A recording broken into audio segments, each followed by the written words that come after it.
প্ৰজ্ঞান কি খবৰ? বাপৰে বাপ, আজি সূৰ্য কজি উদয় হৈছে। কেনকে কলি মোক? আচৰিত কথা, তই মোৰ খবৰ উঠছে জন্তু চলি থকে এই কথা পাতা। কি যে কম, খবৰ লৈছো দে। খবৰ নললেও কেতিয়াবা ক মই কেনেকুৱা। এতিয়া লোৱাৰ পিছতো হঠাৎ চক খাইছে। আৰে খবৰ লৈ বেয়া পোৱা নাই দে, সেই বোলো আচৰিত না। মোৰ মনতে নাই ৰ কোনোবা দিনা যে তই মোৰ লগত কথা পাতিছিলি। দে দে ভালে দে মোৰ খবৰ। তোৰ খবৰ কেনেকুৱা? ময়ো আছো দে ভালে। সেইবিলাক বাদ দি সেইদিনা খেলাখন চাই পাৰবই পাৰা নাই। ৰে এতিয়াও মনত পৰি আছে সেই জাদেজা শ্বট আৰু চাউথ আফ্ৰিকাৰ প্লেয়াৰ বিলাকক ইমান ওচৰৰ পৰা দেখিছো। ইণ্ডিয়ান ক্ৰিকেট টিম বিলাকৰ প্লেয়াৰ বিলাককো একদম ওচৰৰ পৰাই চাইছো। এটা ধুনীয়া মনৰ আশা পূৰণ হল ন? সেইটো হয়, বহুত মজা লাগছে।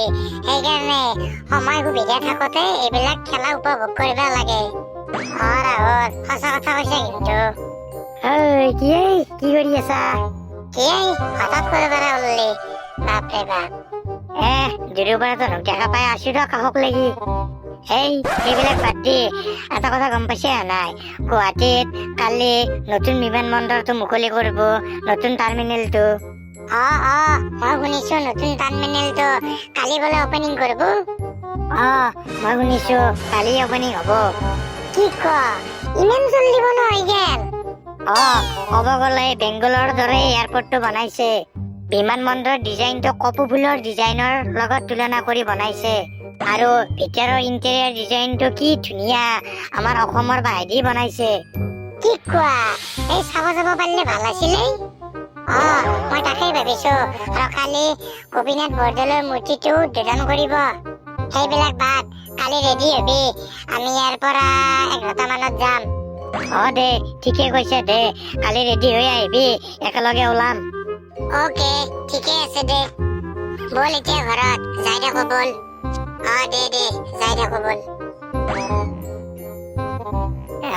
ইবেকে গুৱাহাটী আহি পালো দে। ৰাস্তাটো পাৰ হৈ সেইটো চাইডে গাড়ীত উঠিম বল, ডাইৰেক্ট এয়াৰপৰ্ট যোৱা লাইন। সেবাকে পাৰ হৈ যাও বল। কই ৰাহুল নাযায় কিয়া? কলা চশমাযোৰ কি দেখা নাই নেকি? যাও ৰ হেণ্ডচাম মানুহ না, অলপতো ষ্টাইল দিবই লাগব। গালি নেদাওতে আগবাৰ একো নকওঁ যা তোক। জ্বলছে তাকে নকা কিয়া? বল হাঁহি উঠছি ৰ। কি কৈছে? জ্বলছো নকওঁ যাৰ। হ'ব দে বল ৰাহুল ফটাফট বলচোন। আহি থাক। বাপৰে বাপ, কি ডাঙৰকে বনাইছে আৰু ইমান ধুনীয়া কৰি বনাইছে। চাচোন চা, এই এৰোপ্লেনখন চা, ওপৰত দি উৰি গৈছে। ইটো চাইডৰ পৰা আহিছে চাগে, আগৰ পুৰণা এয়াৰপৰ্টৰ পৰাই। আচৰিত মানিছো দেই, অসমত ইমান ধুনীয়া এয়াৰপৰ্ট বনাইছে। দেখিলে নালাগে কিন্তু এইটো যে অসমত বনাইছে। বল সেইটো চাইডৰ পৰা চাৱা কেনেকুৱা দেখা হৈছে। বল পৃথিৱী কলা দেখি আছো। কি অকাতে তই চশমাযোৰ নোখোৱা কিয়া? ৰ'দত পিন্ধা কথা বেলেগ দে, এতিয়াতো চশমাযোৰ হ'ল, তেতিয়াহে দেখা পাবি। হয়ো দে ৰাহুল, মোৰ হাঁহি উঠছে তো যে ইয়াৰ। হ'ব দে খুলছো দে, হাতফা দিবা নালাগে। হাতফা দিয়া নাই, মোৰ গৰম পৰি আছা। খোল একযোৰ খোল। খুলছো দে, বল সেইফালে চাও বল। দে বল কি যে কম আৰ। বাপৰে এইফালে দেখোন বহুত মানুহ। চবে নতুন এয়াৰপৰ্টটো চাব আহিছে, তাতে যে আৰু মোদী আহিব। আচৰিত দে, ইমান ধুনীয়া এয়াৰপৰ্ট বনাইছে, মই একদম দিল খুশ হৈ গৈছে।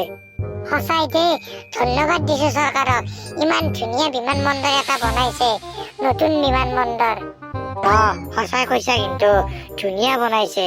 মানে চাই থাকিব মন যায়, দেখিলে নালাগে যে অসমতো এনেকুৱা ধুনীয়া বিমান বন্দৰ বনাব পাৰে। বল সেইটো ফালে বল, চাগে মোদী আহিব টাইম হৈছে, সেইকাৰণে মানুহ বিলাকো তাতে গোট খাই আছে। বল মামাও থাকিব চাগে। বল এইফালে বহুত মানুহ, পিছফালে দি যাও বল। পিছফালে দি যায়, ইমান চিকিউৰিটি গাৰ্ড আছে, গুলাবো বেটা। আৰে নহয়, পিছফালে নহয়, সেইফালে দি বল। তাকেই কো দে বল আরে মোর কারণে তো রক তুই মোর গার্লফ্রেন্ড নয় দে কথা এই হইলা লক্ষ্ময় এই সাসা এই এরোপ্লেন তো তাইছে জাগে মোদি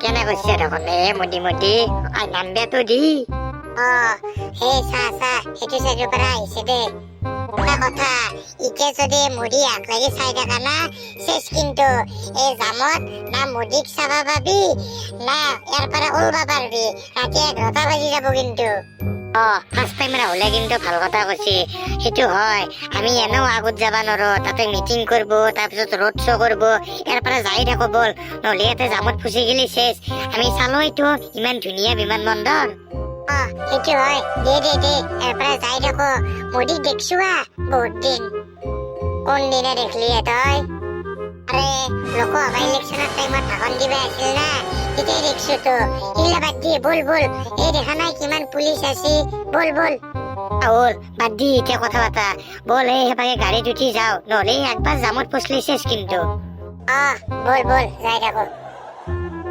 বাপরে বাপ কি বিয়াকে জামৰ পৰা ওলাই আছো এইখিনি জায়গা অলপ খালি আছে দে কি জামে ইমানটো তো ঠিকেই কৈছিলি আমি কি বিয়াকে ওলাই আহিলো এতিয়া মানুহখিনিতো ইমান সহজে ওলাই আহিবও নোৱাৰে বিমানবন্দৰটো চালোৱে আৰু পিছত কেতিয়াবা আহি চাই থাকিম দে ইমান যি কি নকওঁ কেইদিনমান আগত খেলা চালো এতিয়া আৰু নতুন বিমানবন্দৰটো চালো মনটো তামাম ভাল লাগছে ৰাহুল যিমান যি কি নকওঁ চৰকাৰক ধন্যবাদ জনাইছো ইমান ধুনীয়া এয়াৰপোৰ্ট এটা বনাইছে সেইটো হয় একদম ধুনীয়া লাগিছে দেই চাই গাঁৱত যাই ক'ব পাৰিম আমি নতুন বিমানবন্দৰটো চাই আহিলো সেইটো হয় বাল্লে মোৰ তামাম ভাল লাগছে চবকে গাঁৱত কৈ ফুৰিম দে হ'ব দে আমি ঘৰত যোৱা গাড়ীত উঠোৱা এইখিনি আমি জালুকবাৰীক লাগি আহিলো বল এতিয়া ঘৰত যাওঁ দে যাই থাকো